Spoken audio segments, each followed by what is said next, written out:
Describing China as a pacing challenge, U.S. Defense Secretary Lloyd Austin said, Beijing's aggressive behavior in the Indo-Pacific could spark a crisis in the region. He stressed on having a direct line of communication between the militaries, and also between government officials. As we look at some of the aggressive behavior that we have witnessed from China in the Indo-Pacific, I'm concerned about something that could happen, that could spark a crisis, Austin said on Thursday. We need the ability to be able to talk with our allies and partners, and also with our adversaries or potential adversaries, so, I think there needs to be a direct line of communication between the military, and also between government officials as well, the defense secretary said. Austin described the U.S. relationship with China currently as one of competition. They desire to be the preeminent country on the planet. Their mid to long-term goal is to do that. They look to compete with us, not only militarily, but across a spectrum of activity, he said. What you see us doing, the military and other sectors in our government, is making sure that we remain competitive, economically, making sure that we continue to develop the best scientists in the world, and the most comprehensive research, so it is a competition across a broad spectrum of activity, Austin said.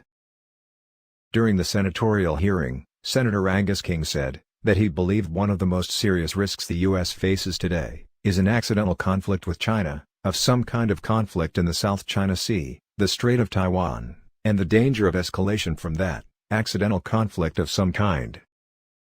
It's concerning to me that we don't seem to have an effective hotline with China. I understand the Chinese are reluctant about this, but I believe this should be a national security priority, King said.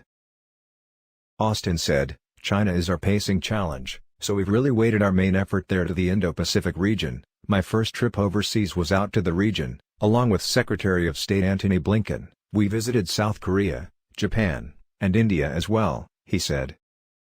We truly value the importance of strong relationships with our allies and partners. I think there's a great capacity that can be leveraged there, so, in some areas through those partnerships, while still strong, we will remain focused on that, he said.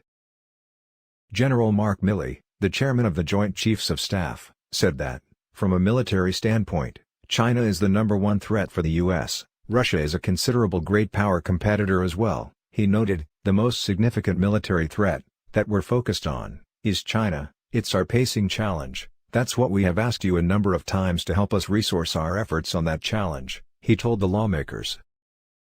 Stay tuned for the latest news.